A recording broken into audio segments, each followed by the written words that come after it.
Hello, everyone, and thank you for coming to TRPG, where we sip tea and have some wonderful conversations from people of the TTRPG community. My name is Reese, and I am the co-host and co-founder of this channel, TTRPG. Nikki. Yeah, my mic's working now. I am Nikki, and I use she/her pronouns. I am an educator, as well as an LGBTQ and disability advocate for teachers, and also co-creator of this show and this channel. Reese, what's in your cup today? Well, today I'm on my last batch of the actual TTRPG blend, and I have my special cup that says Queen. So I feel extra special today on this Sunday. I am using my same old little miniature teapot that is see-through so I can see the beautiful colors, because sometimes there's glitter, sometimes it's just a pretty color, but I'm drinking the pumpkin chai from Friday afternoon right now. And I'm really excited because I can't drink coffee anymore because it gives me migraines. And so I can only have tea, and I was really sad because it's PSL season and I can't have one. So now I can in the tea version. So it's really good. It's got like little dried pieces of pumpkin in it. It's wonderful. Could you explain how that tastes? Because yeah, I'm definitely not like a PSL person, but I want to be, and maybe it could be something that involves tea. Yeah, so it tastes like pumpkin pie in a cup. I'm drinking it right now without any milk or sugar in it, but I really do enjoy. I put a little bit of agave or a little bit of honey in there with some soy milk, and it's fantastic. It's good plain as it is, like most of Friday's teas are. So yeah, I'm giving this so the Warrior Princess one is my top favorite tea because it's also decaf herbal, and it's based off of Xena, who I blame for making me gay. And then it goes this pumpkin chai. So yeah, really tasty. So should we get started with our first guest? Speaking of really tasty. Yes, we have our tea. We're ready to go. I'm gonna go ahead and interview our first guest, and that is Grace. Their pronouns are they them, and they're the founder of S Bright Studio, also a board member of Gamma, and works at the U.S. Department of Education and the Smithsonian. So I do have a lot of questions. Please welcome Grace. Hi, everybody. Hi, Grace. Just to clarify, I used to work at the U.S. Department of Education and the Smithsonian. Okay, not currently. It would be it'd be a little much to do all that. Yeah, I'm like that is definitely a lot, but that's a resume to be admired for sure. And with that experience, you definitely have some interesting things that I'd love to talk about. But first question, what are you sipping on today? Yeah, so I am taking a break from actual tea leaves right now. So I'm going with mostly herbal stuff. So I've got a mixture of cinnamon, licorice, and cardamom. And vanilla. That's right. And I have it in my special Tyrannid's coffee cup, my Warhammer reference there. So, but yeah. So. Well, first off, even though this was not a question I already had prepared, could you tell us more about Warhammer? Oh, geez. Yeah, I don't even know. That's kind of a minefield right there, literally and figuratively.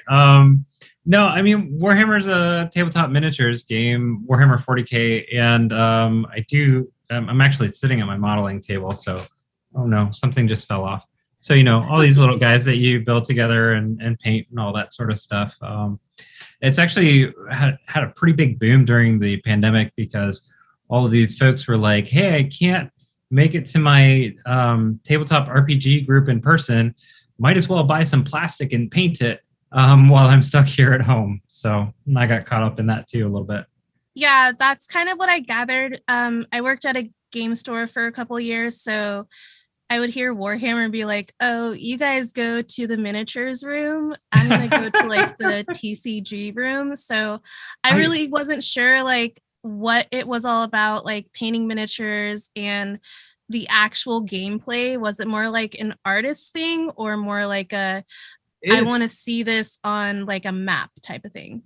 it's like it's like a war. There's a war game for it, right? Like so, like, and you move the people around and you measure the distances and you roll the Yeah. dice and all that sort of stuff. Like there's that game, but a lot of people just paint and a lot of people just read the novels because they have like 500 novels about it. And what's fascinating to me as somebody who's genderqueer is that like it is you are essentially making little dolls and getting little nail polish containers and then like painting them, right? But the field is so chock full of toxic masculinity that everything in there is named absurdly, right? Like these are like the weirdest nail polish, like blood for the blood god. And you're like, yeah, it's this nice little cherry apple red, right? And there's these posts on forums and stuff about people like, ha ha ha, I've tricked my wife into painting miniatures with me. Like it's been fascinating for me from just like a social perspective, like jumping in and being like, "Ooh, wow, yeah, there's a lot of there's a lot of things that need to be unpacked in this right now." But I love it to death. It's so over the top. Everything is over the top, and that's not what I came here to talk about. But No. but I am very proud of my little T mug. Yeah. Everything's like a parody too. So this is like a parody of the xenomorphs in Alien, which is another thing that I strangely and unconditionally love. So Well, I definitely just had to ask, and that fulfills like some of my questions about it. Like being within some sort of nerd geek community and like not knowing about something really upsets me. And I feel like I got more answers than I ever got anytime I asked any Warhammer player what the heck it even was. So thank you so much for that. Um, so how did you find yourself stepping into the TTRPG community? gosh, that's a really weird question, actually, considering that now that I'm thinking about it, the first time I ever played a tabletop RPG was when I was 13. And that was Dungeons and Dragons third edition. And that was also the year that I came out to my parents, which didn't go well. But like that's I've never made that connection before. That was actually the same year. I wonder if those were related. Can D&D make you bisexual? Maybe. But like, anyways, yeah, no. So I mean, I started like I said, at 13, which is now unfortunately a long time ago, and have played a whole bunch of systems since then. It's always been something that I think we talked about this a little bit last time we talked, but like it's always something that I've like kind of hid a little bit because there were so many negative connotations with it. And the more like sure of myself and comfortable with my identity that I've become over time, the louder I've been about it, just because like, this is like what I do, right? To the point where, at first I would never mention it. Then it started sneaking into like conversations at work. And then at one point I was like talking about it during an interview, and now it's like, well, I just made my own game company and we make tabletop RPGs. Like that's just where we're at right now. Like there's nothing hidden at this point anymore. Yeah, well, I mean, that's an amazing story to come into it. And I do love how it kind of ties in how you came out and also realized you like to role play and were able to make something out of it and be yourself and be comfortable with it. And you did mention we did get to have a conversation earlier where we actually did have a live stream where we interviewed you on your channel. And you had an amazing project that you're working on with Sprite Studios. So could you tell me more about what you're working on? Yeah. So we founded Snowbright Studio like 3 years ago now, almost. And we started out as kind of a research team. So a lot of us came from the federal government or from like academic backgrounds and stuff like that. And we really wanted to find the connection between games, education, equity. Those are kind of like our three pillars. And we've done a fair amount of research, and we do a number of service contracts and work with actually major gaming companies on projects related to that, and trying to create more equity for gender in video games as well as tabletop games. Along the way, we decided that we had all this research, right? Like we started deciding like we should use it to make games, because when we talk to big companies, we tell them things, but doesn't necessarily make it into their games, right? Like they're like, oh, good to know, right? We'll make notes about that. So we started to make our own games, and one of the games that came out of that, actually one of the worlds that came out of that, is called the Verdant Isles. And so it's a world that we've been working on for over a year now, where we it's just reimagining fantasy worlds from like a solar punk optimistic utopian kind of lens. And we're trying to get rid of some of those the original sin of Tolkien, and trying to take away some of these things that you just take for granted in fantasy systems that are just so ugly, right? Like these concepts of like inherently evil races and imperialism and conflict and all this stuff that's like, why when I'm playing an escapist game do I want to like recreate colonialism? Like that's not my idea of fun.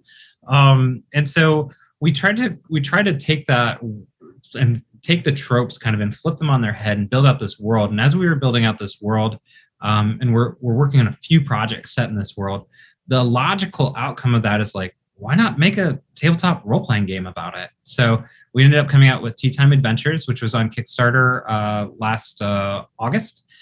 Did surprisingly well. We were all really surprised, and we ended up over 1,000% funded. And we and so we're like talking to manufacturers now, and we're getting the production line, and it should be out by the end of this year. So we're so excited about that. But everything about it is cozy, like it's infused with like recipes and baking and gardening, and you can actually we talk about it like living in a queer Hallmark movie, right? Like you can be there and be happy and talk to people, and you don't have to worry about cutting off somebody's head. Right? Like, again, I'm reading Warhammer novels over here. Like, I enjoy hearing about people getting their heads cut off, apparently. But like sometimes when you're sitting down with friends, you just want to have like a great British baking show kind of day. Like, and that's okay. Yeah, I like want to make like a meme or a quote or something. You said the word queer Hallmark movie, and like that's kind of where I want to live too. So if that's your game, I already decided I wanted to be in and play your game. So I'm really excited for you that your Kickstarter was doing really well. Is there any way for people to continue to be a part of it or be able to receive what you're offering? Yeah. We have pre-orders for a couple of the reward tiers that you saw on the Kickstarter. There's now a late pledge or pre-order version of it on our website at snowbrightstudio.com. And we after it gets launched in December, we're hoping to have the digital version, the digital PDF, available on DriveThruRPG as well. So we're working on setting that up. And then we have a mystery Kickstarter coming out later this winter as well. So we're excited about that. Also set in the Verdant Isles world, but quite a bit different actually. So there's lots more to come. If you don't follow us on Twitter, it's SBright Studio. So we make all our announcements and art and all that sort of stuff there. All right. Well, yeah, definitely check out Snowbright Studios. This game is already and is going to be amazing. We really hope to have the opportunity to stream it on our channel. So let's move on to my next big question. I've already known about this, but I want to educate everyone and give a lot of information. What is Gamma, and how did you become to be a part of the board of directors? Yeah, this is recent stuff actually. So GAMMA is that's the acronym for the Game Manufacturers Association, and that's at gama.org. Many people probably haven't heard of that, but probably a lot of people have heard of Origins, right? Origins Game Fair, which happens in Columbus. So GAMMA organizes that, and that's it. Used to be that was pretty much all that GAMMA did. And then it's grown since the 70s to do a whole bunch of other sorts of stuff, particularly working with manufacturers and publishers in the tabletop industry, and helping them grow and helping the tabletop industry grow. One of the most important things, though, is that over the last year, it's gone through this major restructure. So, like I said, it previously was focused primarily on like publishers, manufacturers, and retailers. And they've opened the gates a lot over the last year to focus on kind of a couple of new groups, including media and events.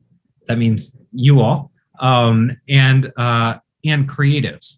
And so creatives are like all of the people who provide services to tabletop companies, and sometimes don't get the kinds of recognition, representation, remuneration that they deserve. So I'm really, really excited that I ran for a board position. There was an election in September. I got in, and I'm super excited to be representing the creatives wing of this. And we're hoping to get more people who are just like independent freelance writers for TTRPGs and board game designers and miniature painters and everybody else to kind of like join the association, make their voice heard, and be able to begin and grow that dialogue between publishers and manufacturers and creatives, creators, media and events, and those sorts of folks. And we're hoping this is going to lead to some really great places. But first, we need to get like everybody into the organization and start getting those voices heard. Yeah. Thank you so much for sharing that. Like, I congratulate you a lot with that, because this is a definitely good organization for exactly what we're doing, and the ability to open it up to more media creators, content creators, and just the people that are literally marketing and selling what we're trying to do, aside from the actual beginning of what Gamma was, is really what's made it more of like a household name for some of us in the gaming community. So I feel like you're definitely doing the work, and the fact that you're on the board makes it more accessible to people like us and people that do want to be a part of it. And I really appreciate that. Yeah, I'm super excited, and we're going to be doing so much work to organize, particularly in the creatives member group, but also in other groups too. And I'm just so excited for getting people involved. And again, there should be nothing mysterious about this, even though I think from the outside it seems really mysterious. But it should be everyone's organization, particularly the people who are literally writing the words and drawing the illustrations and writing the music and everything else for these games that are out there. So yeah. Can't wait to get started. Yeah, definitely. Like with the words you just said, it just means that you want it to be inclusive, and that really is just including everyone. And that's really what we're all about here at TTRPG. So we're really glad that you're able to be on our channel and be able to answer these questions for us. I do want to dig into like your real life, like we have our gaming life, and then we have our things that we have to do in order to lift ourselves up, make money, or just be like a well-rounded individual. And I did see that you had worked with the U.S. Department of Education, and you've worked with the Smithsonian. How did that mold into your life? And are there any influences from that has helped you in your TTRPG endeavors? Yeah. I talk about that period of my life. So I'm in Cleveland, Ohio now, and that's where we founded the company. But prior to that, I was out in Washington, D.C. doing the Fed thing. And I'm kind of like a federal employee at heart. Like, it's really, really hard for me to let that go. But I was able to let that go after being there for a year under Donald Trump. But I started in the Obama administration, and it just was such an experience, really. I went there because I was so frustrated with the government, to be quite honest. I was just so sick and tired of reading news articles and being like, what the heck is going on in DC?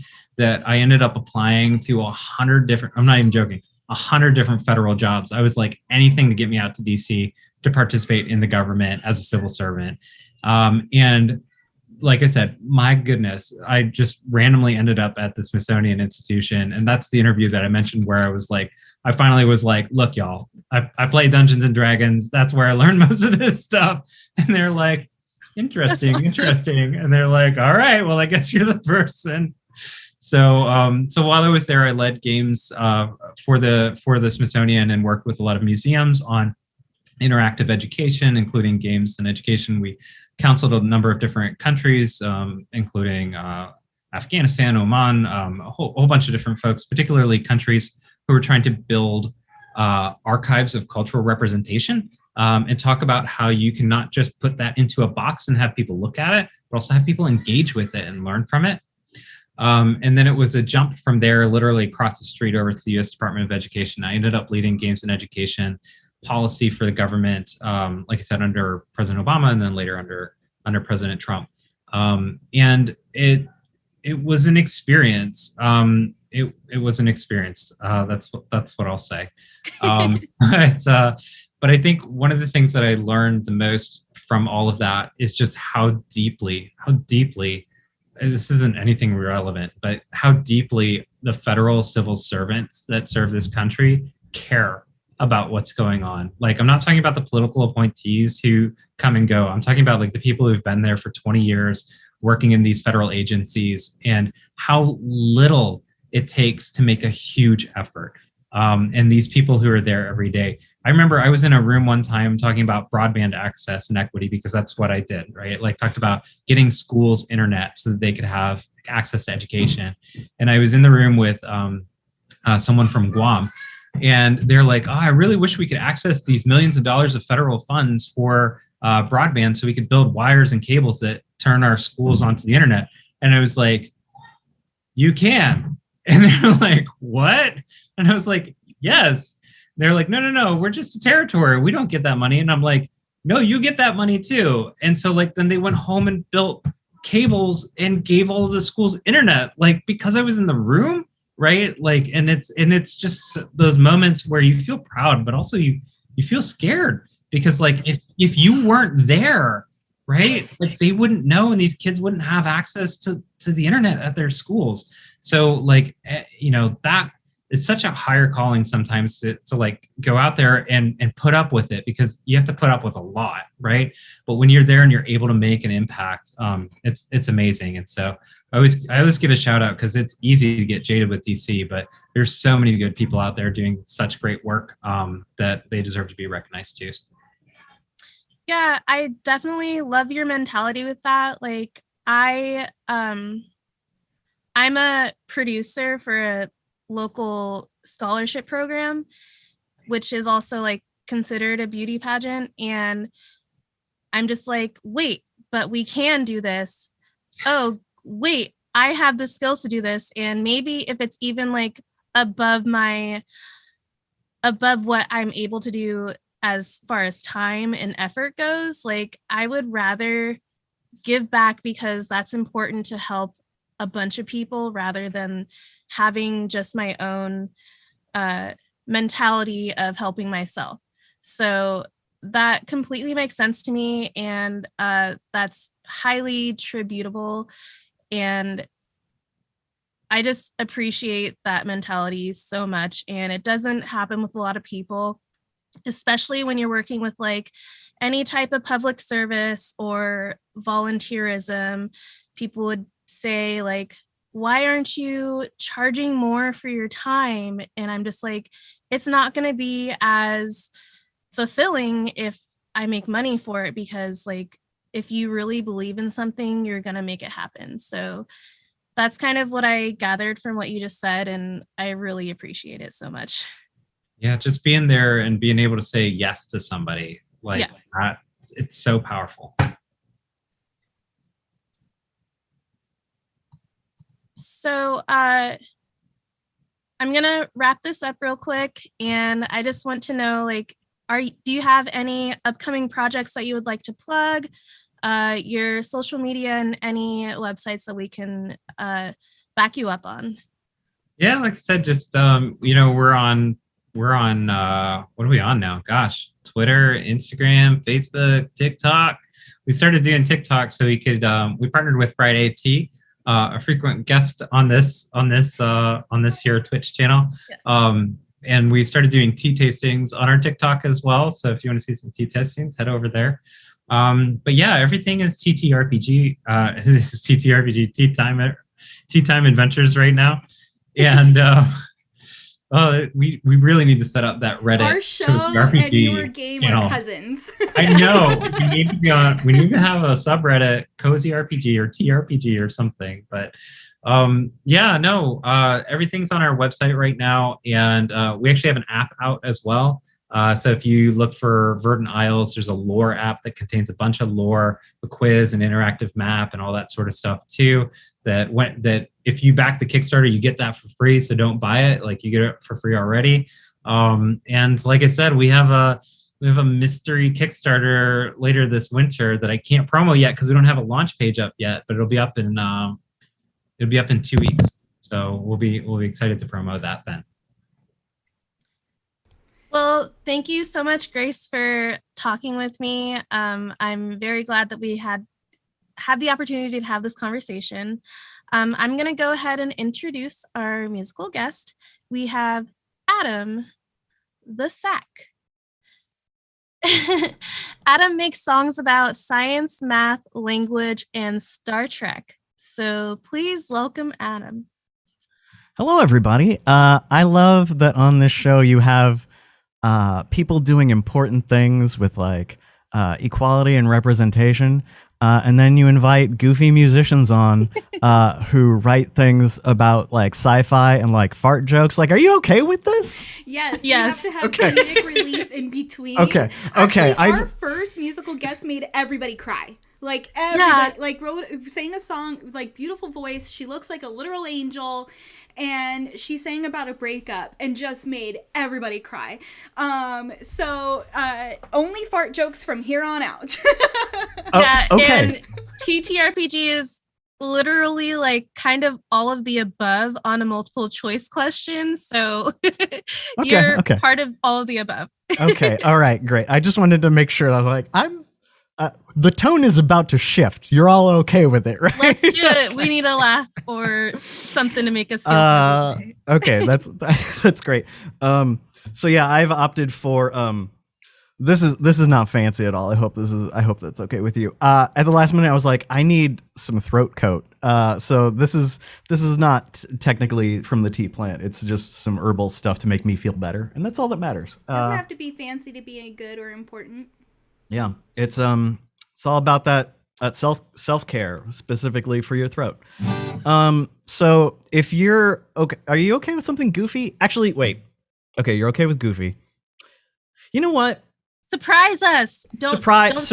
Yes. My tattoo. I want to make sure you saw my tattoo, so you can make choices based around that. That's awesome. Okay, Star Trek first. You know what? Okay.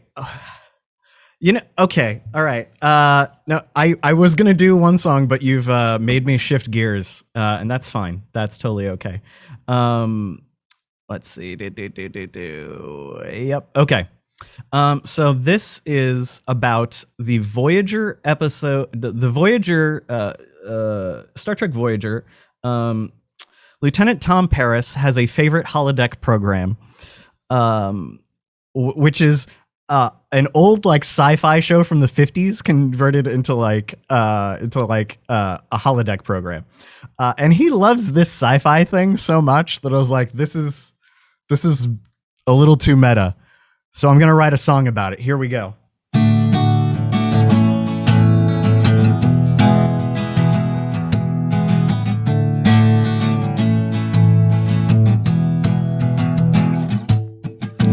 Poorly fashioned props and dreamed up future tech.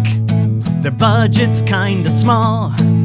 They must reuse the same sets. Can't turn off the switch, and we do not know why. Through these giant plot holes, you could drive a semi. My hope for the future is high-minded and naive. It is more than just a sci-fi show to me. With our silly outfits and fake guns we will strut. I tell you of fandom, and I sound kind of nuts. Heroes of the cosmos, civilization someday. Though you roll your eyes, you join me in cosplay. My hope for the future is high-minded and naive. It is more than just a sci-fi show to me.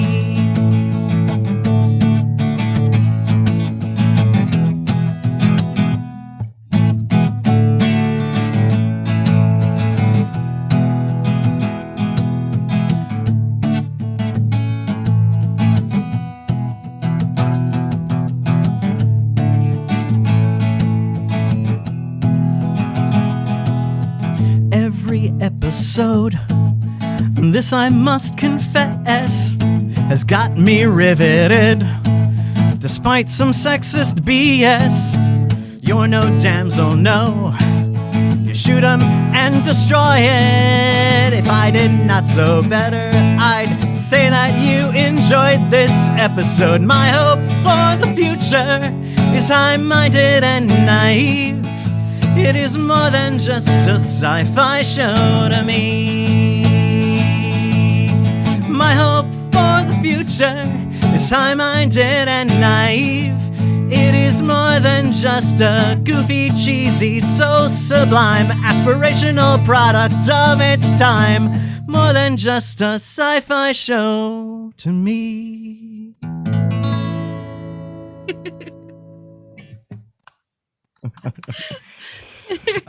Yeah, I wasn't gonna play that one, but then you were like, I got the com badge, so you have to. And I was like, okay, I will totally pander to this. I love that. Yeah, that was probably literally a serenade to Nikki. I know about Star Trek. I hear a lot about Star Trek, but I'm not a super fan. So it's okay. It's if you've watched an episode and been like, I don't get it, that's fine. It's okay. But it touches so many people. Yeah. It touches so many people. It still has something for everyone, but yeah. I really feel like that song was definitely for Nikki. And I just felt it because it was punk rock. Acoustic punk rock, yes, yeah, sure. Right. Punk goes pop? Yeah. Punk goes folk. Punk folk. Yes. Did we just invent a genre? Thank you. That's great. Punk folk. I want to be a part of this. I feel like folk is it's very political, so I do feel like folk has the same vibes. It's like, what vibe do you feel like? Do you feel like smashing stuff, or do you feel like laying on the floor super high? And that makes choices for you on which genre you're going to listen to when you're ready to smash the patriarchy. Right. And back in the 40s, they weren't allowed to be that angry out loud, so they were like, we got to be angry at a medium amount. So that makes sense. Yes. Awesome. Do you want to ask that last question? Oh, I'm so sorry. Oh, okay. So let's just get it out the way. I found something on your Twitter that made me feel something. And those, if you go on TikTok and they're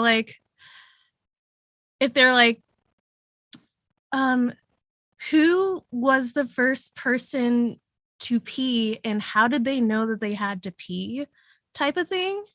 Where did they gather this scientific information? Now we're all just doing it. Right. That's kind of how I figured this tweet that you did. Okay. And brilliant thought. But do you think anyone else knows about the fact that pizza rolls are mini calzones.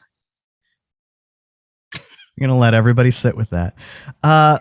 Right? Because this goes back to the alignment chart and what is a sandwich? What is right? What forms things take? Like, and is a taco a sandwich type of thing? Exactly. Yeah. So really, a calzone is just an enclosed pizza, right? And then what was Totino's thinking when they were like, well, we want to make smaller pizzas? It's like, okay, everybody's made a smaller pizza. What if we enclose it? But they still call them pizza rolls and not tiny calzones. So I don't know. Anyway, I'm just out here blowing minds, apparently. So does that mean Hot Pockets are also miniature calzones? They're just like medium calzones, or the calzones that you can put in the microwave. Carr says that a calzone is a very large dumpling. Form of dumpling. I'm sorry. I'm misremembering the terminology here. Right? There was what if something has is like a taco, right? Like if it has like 3 sides around it. Like anyway. Oh. Right? Wasn't that one of the? I'm still feeling like. Okay. So I feel like every culture has Wikipedia has black that. hole. Like every culture has like a thing that is enclosed that has meat and veggies and cheese inside. Like every culture has that because it's delicious and we should eat it all the time. Yeah, that's like the ultimate comfort food. Like in Panama, I'm from Panama, and we have like empanadas, and it's just literally meat and cheese closed into some dough, and everybody has a way to do it, but there's just different flavors. So, but still, it's just like, how do we calculate how every single culture is gonna freaking do it? And then you go down the frozen food section, and you got pizza rolls and Hot Pockets. And then you can go to a pizza shop and get a calzone or an actual pizza. Like, yeah. The more I think about it, a Hot Pocket is really just a colonizer's version of an empanada, right? Like that's all that is. And that's why they make you sick, because you deserve it. Yeah, although there are also instances of like cultures inventing basically the same thing at around the same time, even though they like had no contact with each other. There's that too. So like I would love to know like when was somebody like, no, just 3 sides. Like that's when the taco was invented. Although now that I just realized all this talk about food. Oh, that's right. I didn't eat quite enough lunch, and so now I'm gonna have to get empanadas. This is all your fault. And empanadas right after this. There are worse things in life than eating unplanned empanadas. If I could, I would make you some right now and send it right over to where you are. Oh, that's so sweet. That's so kind. Thank you. Unplanned empanadas is mine and Adam's punk band. That's a great name. All right. Yes. We gotta move on from this delicious conversation that we are having about good food, and now I'm hungry again. We're going to bring on our next guest. I'm really excited to have this guest on the show. They are a therapist by day, chaotic good GM by other part of their day, freelance game writer and designer, TTRPG streamer and podcaster, one of my favorite people on the internet. It's Austin! It's me. Hi. Hello, and I managed to not be muted on the first introduction. Hey. So, what are you having tea right now? I don't Usually like. our first question. I don't like tea. I didn't realize that would be like a part of the thing, but you think I would? How dare? Right? I have water. That's, good old H2O. hey, as long as you're building hydrated. block of life. As long as you're hydrated, that's what matters. So, I ask whenever we have somebody who works in any kind of human service based job, teachers, therapists, etc. Human job. Do you find that your day job impacts the way that you create TTRPGs or participate in TTRPGs? Yes. That was a bad teacher move. So like, you're never supposed to ask yes or no questions in the classroom or on interview shows. I realized that you asked, and I was like, yes. Say more words. No.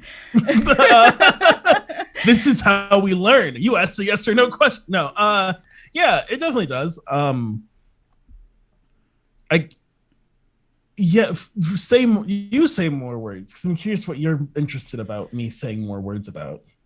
So what I've noticed, so like one of my like favorite GMs that I've ever played with, the first person who got me to love playing in a horror game, is Angry Nerd Girl, which is Jess Macram. Oh yeah, and she's a social worker, and I know that like that really plays an impact in the kind of writing that she does, because she does a lot of writing around trauma and women's issues and that kind of stuff.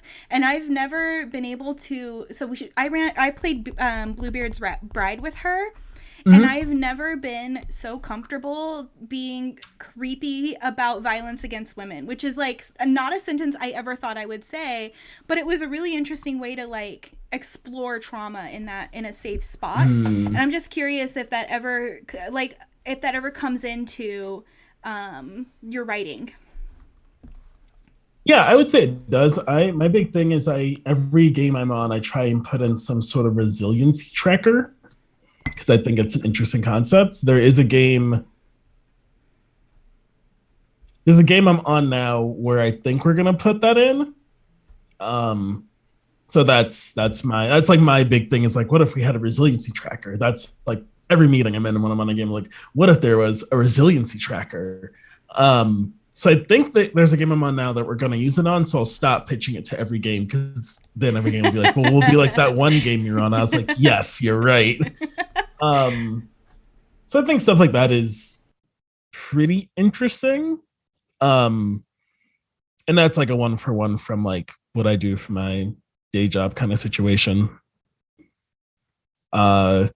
I do think people have no idea what they have when they made TTRPGs, like not even the slightest clue what kind of powerful tool they are. I say it every time I'm in a game designer meeting, every time I'm on a stream, every time I play a game, to like people who don't have a day job like mine. I'm like, you have no fucking idea what this is. You have no idea how strong this is. And I think that's why it's important to play them safely, because I don't think people understand the power that they hold, because not everyone like went to school to do like humanities, like therapy type work. So right. I do find that a lot, and like the way that you play in games with people is also different than when you have that background. So like my bachelor's is in psychology and my master's is in teaching, and so like my job is to understand people. And mine are small people, but they're still like people. And so I totally I found that like playing games with therapists and teachers and doctors and nurses and all these kinds of people is a very different vibe than someone who doesn't work with people. And is that the game? Is that Deimos Academy that you're talking about, or is that something you can talk about? I can't talk about Deimos. It's not that game. Okay. So Deimos is really I can cool. talk about, yes, I can talk about the other game, but it was more of like, I don't know if I should. It's so I guess it's fine, because we were developing it on stream. It's Kids in Capes. Oh, right. Which I watched. That was really fun to watch how you all work. That was really cool to see. Yeah. I was like, I don't know if I can talk about it. I was like, well, we streamed like the first 6 weeks of development, so I think it's okay. I don't know. Doug's gonna come through my fucking window and drop kick me as I say that. So can you talk about, okay, so let's talk about Kids on Capes, and then we'll talk about Deimos, because Deimos is something, it was an idea I had never heard of that is so freaking cool. But Kids on Capes, Kids in Capes is also really cool. We're running a Kids on Brooms game right now on our channel. Well, I say we're running, I mean I'm producing it and someone else is running it. But tell us about Kids on Capes, because that was have you worked with that group of people before? No, I have never worked with the kids doing stuff. I don't think their system has a name yet. I've never worked with that group in that system. I've never worked for Hunters Entertainment, who's the publisher. Um, some of the people on the dev team, like I know Mo. Yeah, Mo's a friend of the show. They were on yeah, our like, Passion stream. oh, nice. Yeah, like I know Mo. Me and Mo are in a Kids on Brooms game that they run for Utopia. So like I know Mo and I know like Kristen from being on her show.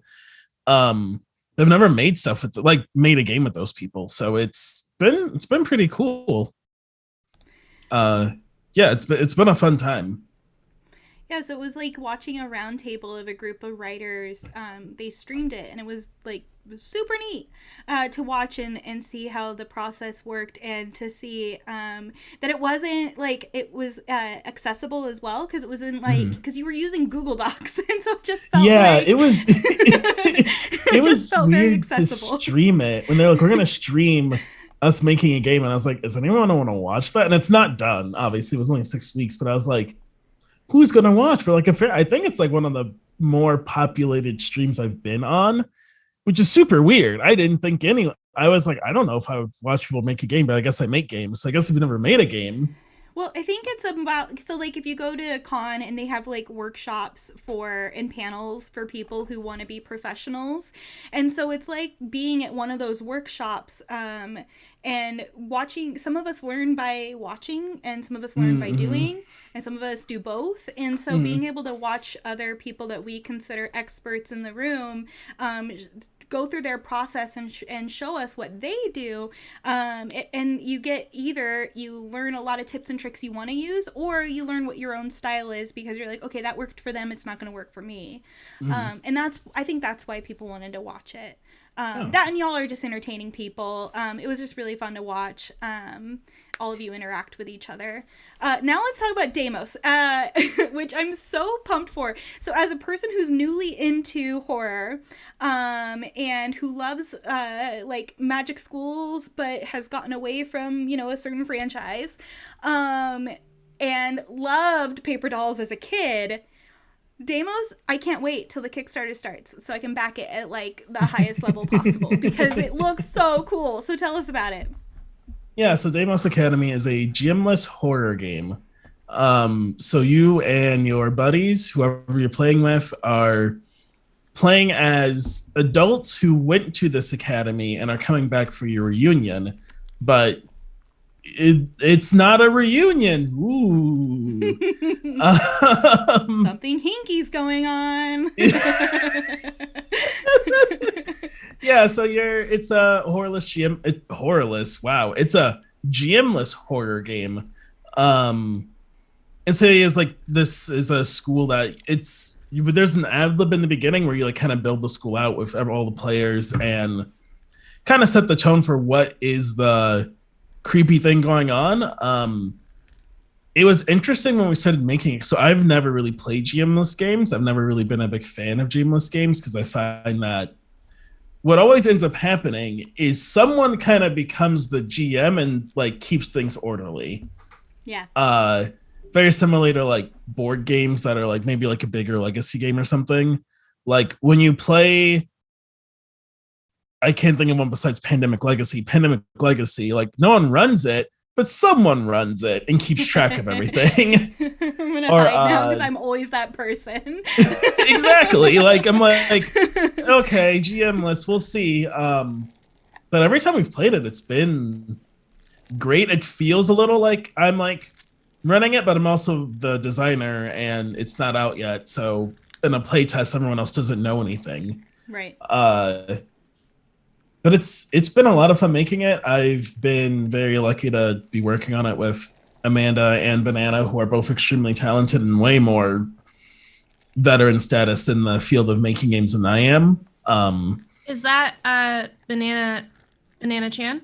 Yeah. Awesome. Yeah. It's me and Banana Chan are the designers, writers, and then Amanda is the artist. That's really cool. What's Amanda's Twitter? Because I know Age of Night. Age of Night. Okay, cool. Is that like KNIGHT? No, not it is in like night, like Like dark, nighttime. like nighttime. Yeah, perfect. I was just gonna make sure to share their Twitter. There's Amanda. Yeah, Amanda does all the really cool art. Me and Banana wrote the stuff, and Banana made the trailer that we have for the game. That's really cool. The trailer is so cool. And then also I saw Banana's been making TikToks about the game as well. And those are also really cool. So yeah. Yeah, Banana does everything. Banana's great. Everyone should go follow Banana if you don't right now. Over Banana. I've had the opportunity to work with Banana in the past, and I completely agree. Just incredible human being. I was floored when she asked me to make the game with her. So. Well, I'm not surprised that you were asked. Thank you. But, you know. So tell us about Secret Histories of Nerd Mysteries.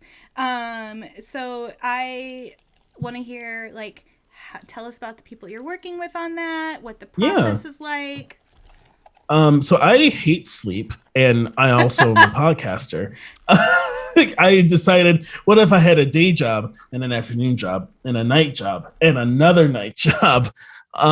So yeah, I am one half of the podcast Secret Histories of Nerd Mysteries. You can find us over at podcasts. It is me and my very good friend Brenda. She's the other host. We came up with the idea. So we were at a bar. I was playing the Teenage Mutant Ninja Turtles arcade game and just spouting off Teenage Mutant Ninja Turtles facts that I know because I just know a lot for literally no useful reason. It has never come up even in trivia. I just know stuff.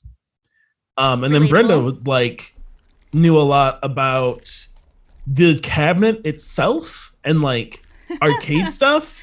That's awesome. And we were like, we should make a show one day. And that just was like a thing. We said back and forth for like a year. And then the year COVID happened, right before COVID hit, Brenda stayed with me for like a week. And we were like, let's do it for real. And then COVID started, and we're like, but let's actually do it because we're never leaving our house again. So it was just me and Brenda for a long time. We got picked up by a network. It was in our first year because we just had a year like recently. So we got picked up by a network in the first year. We were lucky enough to get picked up by the Nacelle Company. That's so cool. We were their first podcast.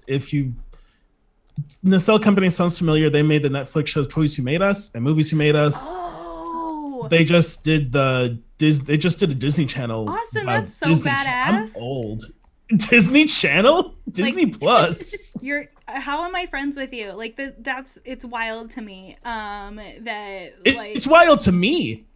I was in a press release. I had to have I had to send in a response for a press release and had to get approved by somebody. That's a lot. The most wild thing I always tell people. So it was me and Brenda. We're gonna have a meeting with our liaison that I call Podcast Daddy. His name is Rich.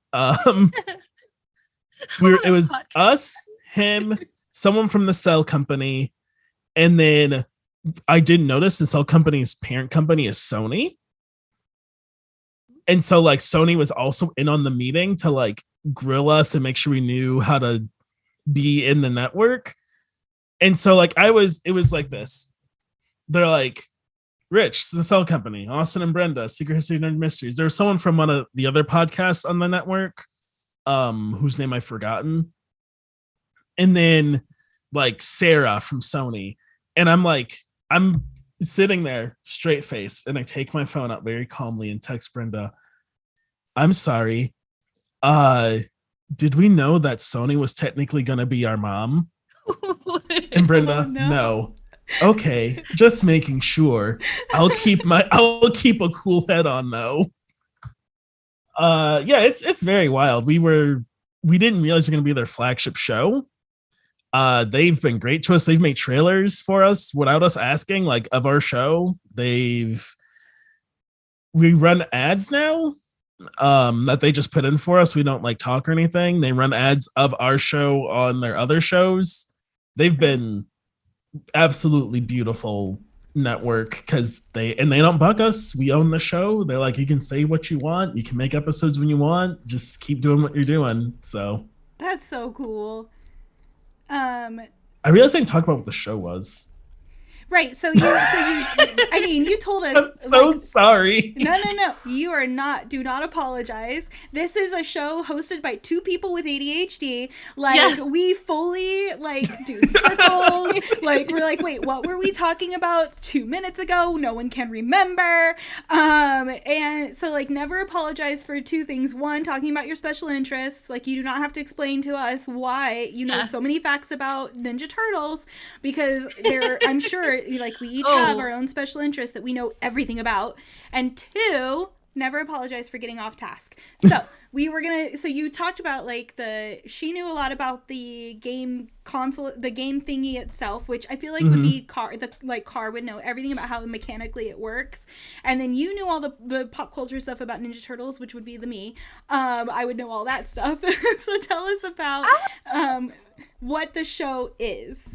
So the show is, each week, either I or Brenda, typically, right now I was on a bit of a hiatus out of the show, so Brenda has some guests.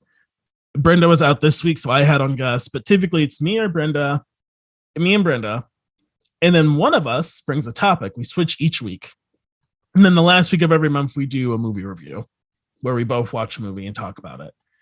And so if it's my turn, Brenda comes in and we do like a news bit, and then we like make some jokes, and then Brenda's like, so what are we talking about? And then I tell her, and she doesn't know until we start talking.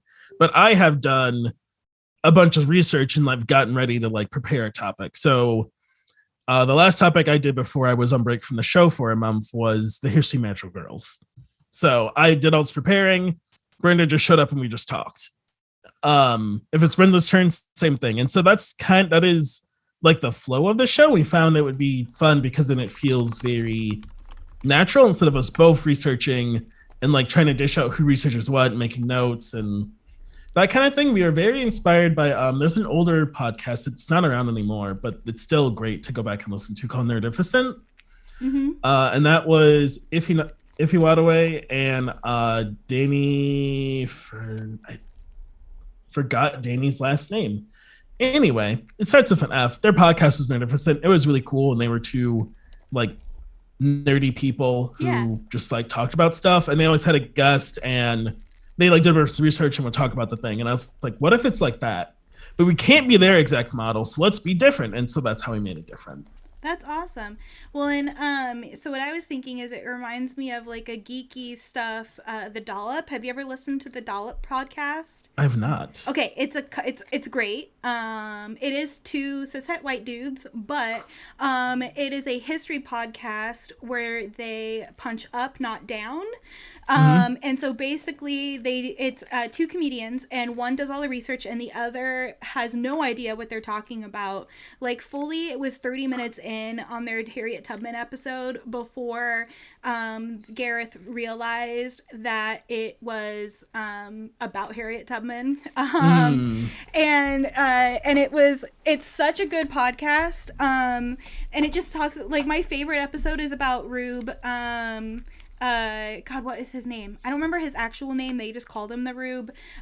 He's a baseball player who I fully believe is actually a golden retriever in a man's body. Because, like, there's a point where they're like, and then Rube chased the fire truck. Like, the other team would pay firefighters to drive the fire truck by the game because they knew Rube would run off at the fire truck. And so yeah, highly recommend The Dollop. It's a great podcast, and the stuff that I learned from it is just wild. I wish it was kid appropriate because, like, you know, we don't learn enough about like real history. That's true. But yeah, so like yours sounds like a geek stuff, which I love, and I can't wait to listen to it because unfortunately, like, I don't know why I like talk to you all the time. I had no idea what your podcast was. I just knew you had one. So now I'm gonna listen to it and binge it. Go for it. Because now I actually have a commute again, so be able to do that. So real quick, this will be my last question, and then we'll let Adam come on and do another song for us. What are some like upcoming projects that you can talk about that you want to give a shout out to? There's Kids in Capes. There's Deimos. I'm a stretch goal writer for the Demiverse Kickstarter. So I'll maybe write for that. If you go back it'll get closer to my goal. I don't know what it's at because it's not my project. I'm just a stretch goal writer. That's kind of it. Other than that, I mean, I wrote for ArtCon from Kiana and Jason. Yeah. Oh, real quick, tell us about the stream you're on with on Super Dylan's channel. Oh, yeah, I'm on Super Dylan's Twitch channel. It's just, I'm pretty sure it's just Super Dylan is the Twitch channel. Every Tuesday for the next 3 weeks, starting at 9 p.m. Eastern, playing a game of Lost Among the Fence. It is a Cortex game set in the world created by the lead singer from Coheed and Cambria. Oh my god. Super cool. Super cool. The VOD, I believe, is already out. If you want to go catch up, you got until Tuesday at 9 Eastern. I don't know the time zones for other ones. I refuse to do time math on stream and be wrong. It's time travel. I don't call it time math. I call it time travel. Time zones just make zero sense to me. All right. Well, thank you so much. We'll bring Austin and all of our guests back at the end to see if they have questions for each other. But meanwhile, let's bring Adam back out. Whoops. Wait. Did I leave the name wrong? This whole time it said Derek and not Adam? How rude. No, you didn't. I didn't? Why does it say it wrong now? Okay, I don't think so. It says Derek now. Okay, I'm gonna transfer you over, Adam, and I'll fix it. Also, you're muted. I will fix it while you... Nope, that's my fault. Yeah. My friend did tell me that my name was appearing as Derek, and I was like, I could be a Derek, yeah. You qualify as a Derek. That was the name of the person who was who sang last week. Also very talented, but not who you are. So let me fix that right now while you tell us about the song you're going to sing. Because y'all brought it up, Austin brought it up, I'm going to sing this next song about...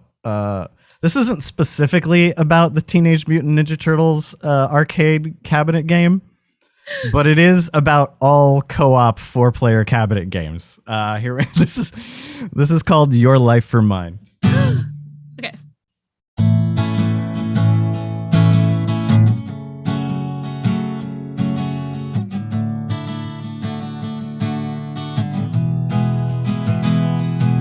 In the back of Pizza Palace, a dimly lit room has been set with gaudy carpeting and lots of video game cabinets. Of the things that draw the crowd, one particular machine. Always pizza grease on the controls for players me plus 3. We gather up our quarters and push buttons as we stare. The room is filled with censored expletives and lots of gaming prayers. Player 4 beats the boss, almost playing so low. They leave us with one last quarter and say, I gotta go. You gave your life for mine. You gave your life for mine.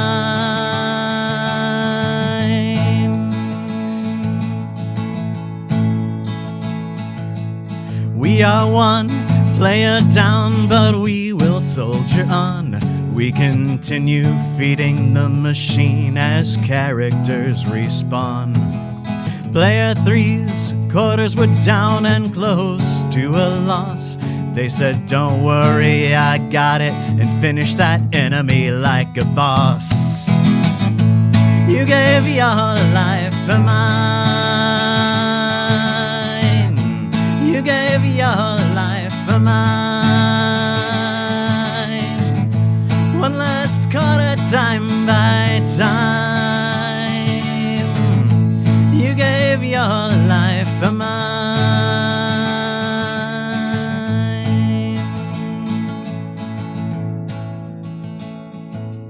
We're near nearly out of quarters, now just me and player 2. The last quarter they bequeathed to me, final battle did ensue.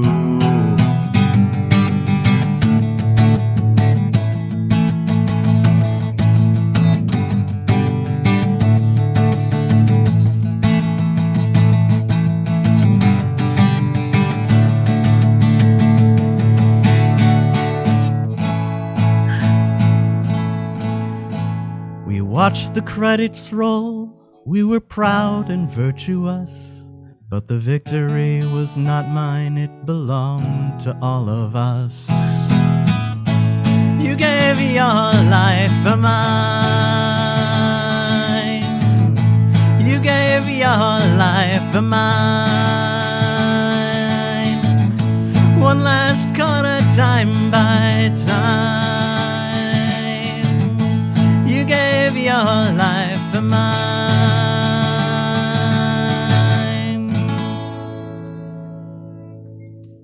Woo!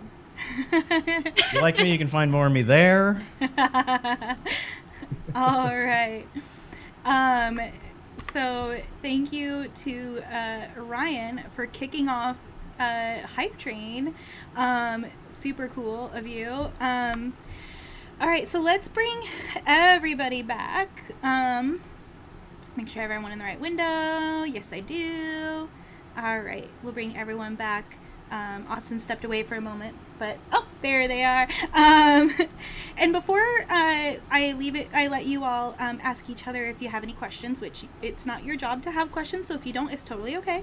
But before I do that, I did want to make sure that we give a shout out to Christina, because Christina was willing to set aside their Sunday to help us out, and is a champion of a human being, and I love them so much. So yeah, so I posted Christina's command in the chat, so you can follow them as well.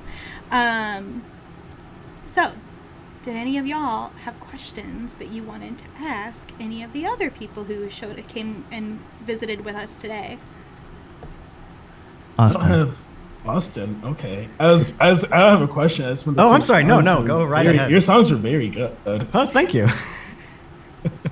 Grace is also very cool. Used to work for Smithsonian and shit. But that's it. Sorry, you have an actual question. I was just going to talk about how cool you two are. You go ahead. Oh, well, no, I have a really dumb question, which is was it awkward that Sony was in the room because you're an Xbox owner? Is that why?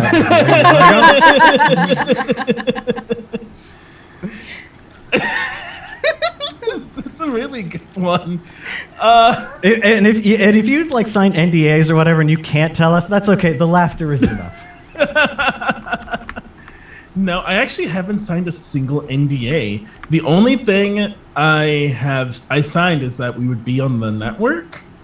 I do every so often think about like, wow, so the cell company wanted to start a podcast network, which means they had to ask for money from the parent company, which means at some point, someone at Sony sat down and had to at least listen to one episode of my show for them to be like, this is why we need a network. And I'm like, that is wild. It may have been someone very low level. It probably was. I doubt it's anyone important, like anyone high ranking at Sony.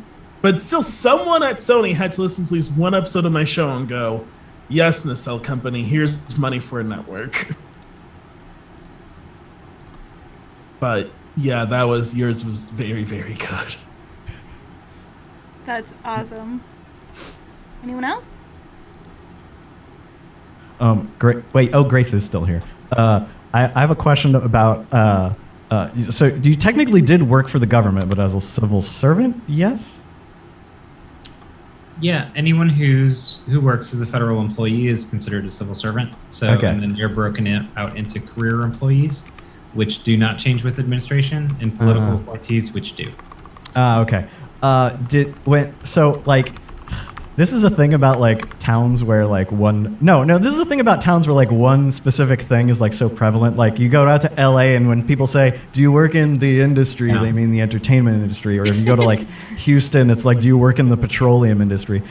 Do government workers say like, oh yeah, they work in the industry? Like, Absolutely. oh, Yeah. that's No, yeah. So you're in LA. DC is ugly Hollywood. That's what we call it sometimes. And like you're walking down the street and you're like, oh, I know that septuagenarian from Congress, right? Like everybody knows each other. It's so weird for me as a Midwesterner going there and like when you're standing in the line at like Starbucks or something, like you talk politics, like that is the trade, that is the industry, Everybody's read like, oh, did you see Politico this morning and stuff? Whereas here in Cleveland, it's not such a Politico sort of town. But yeah, it's weird, but there's like there was like so I'll say this, like when the government shut down because the Republicans stopped funding the government during the Obama administration, the IKEA gave away free breakfasts to all of the federal employees at the time because we literally weren't getting paid anymore. So like that's the kind of town it is, right? Because there are so many of us, and sometimes we get paid and sometimes we didn't get paid. Question back to you. Oh. Favorite Star Trek series? Only the easy questions. I was gonna say, Nikki, please answer first because I.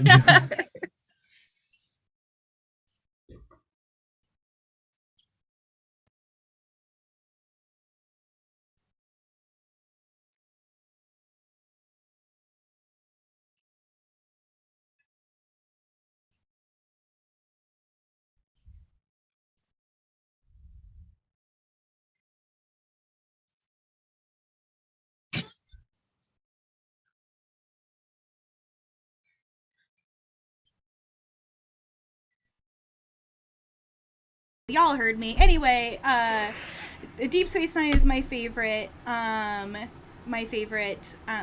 Series as an adult, just because of all those reasons, and also because Jadzia Dax and that episode about what was it called? It's like Rebirth or Rejoined. The Rejoined episode, and I got to talk to the writer of that episode, and he was like, he looked at me like, you're too young to like have watched Star Trek when it was out, and I'm like, I'm older than I look, but yeah. So anyway, Nikki, would you agree that like maybe it was about the story for you rather than the adventure? Yeah, and there was some like off out of like, because it's basically Deep Space Nine is like a port. And there were some like away from port episodes, and they go through like a wormhole and like visit other like alternate timelines. It was the most political. So they also had the episode where Cisco goes back in time to what was like 2024, and there was like a riot that he participated in, and it was like this whole thing about equality and equity and all these things, and that was a really powerful episode as well. And I feel like we're headed there.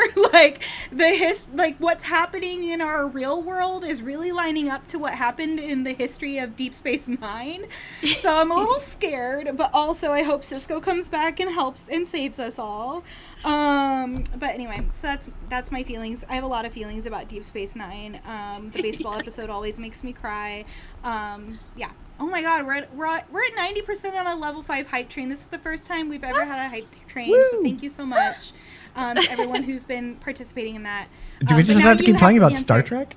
Adam, you go. Okay. Okay. I think my favorite is more is TNG, just because it is more of the like Twilight Zone sort of thing of the week. Like it's a weird thing. But I also do have a deep love of DS9 and the political narrative that happens there. We could talk about this all day, specifically because I have 29 Song Trek videos that I've made on my YouTube channel. So like, it goes deep. So I have seen them all. Another thing that I like to say that I just want to get this out, like, because Star Trek is so big, like there's 50 years of Star Trek now, right? There's 60. I can't keep track of numbers, but there's a lot of Star Trek now. Like, if you have to, if somebody's like, oh, I wanna get into Star Trek, everybody should feel free to tell them to just watch Star Trek Discovery, right? Like right now, because it is a wonderful. It is a wonderful thing that makes all of the series great. Like it's very well rounded, in that sometimes there is a long narrative, and other things are just one off, like Twilight Zone episodes, and they're all really good. But anyway, I just want to say Discovery, not enough credit, but yeah. Awesome. Well, thank you so much, everybody, for being on the show. We will plug your names into the chat. My heart's beating so hard about this hype train. Like, you guys are amazing. Yeah, just happens so quick. Anyone have any plugs they haven't gotten to share that they might have remembered? Because sometimes that happens. No? Just right. happy to be here. Well, tune in on Tuesday for our second episode of Kids on Brooms. It's our finale of our Kids on Brooms show with Max. And then catch the end of Austin's show on Super Dylan's channel. Thank you all for watching and for being in chat and for hyping us up as much as we all love you. So, Reese, did you have anything? Well, yes. Thank you so much for tuning in to TTRPG for our September episode. We do have other things going on throughout the month, and next month we are expecting a fun, spooky episode for October. So please tune in. Make sure to follow us at TTRPG_ on Twitter. That is TEATRPG. And if you'd like to follow us on other social media platforms, it will be TEATRPG. Also, be sure to follow us on YouTube. We're trying to get to a point where we can have enough YouTube followers to get us to the next level. We're very excited that you were here to be with us. My name is Reese. You can follow me at Miss Reese anywhere on social media, and at Miss Reese1 on Twitter. Perfect, and I just put our T-host information in the chat. So have a great day, everybody. Wait! What? One more thing! Oh my gosh, okay! We need to make sure that everyone that watches our show is a special friend of TTRPG, and they will receive a special discount at Friday Afternoon Tea if you use the code TTRPG on their website. Perfect. Yes, Friday is amazing, and we love her and her awesome brain. All right, now we can say bye. Bye, everybody. Bye. All right.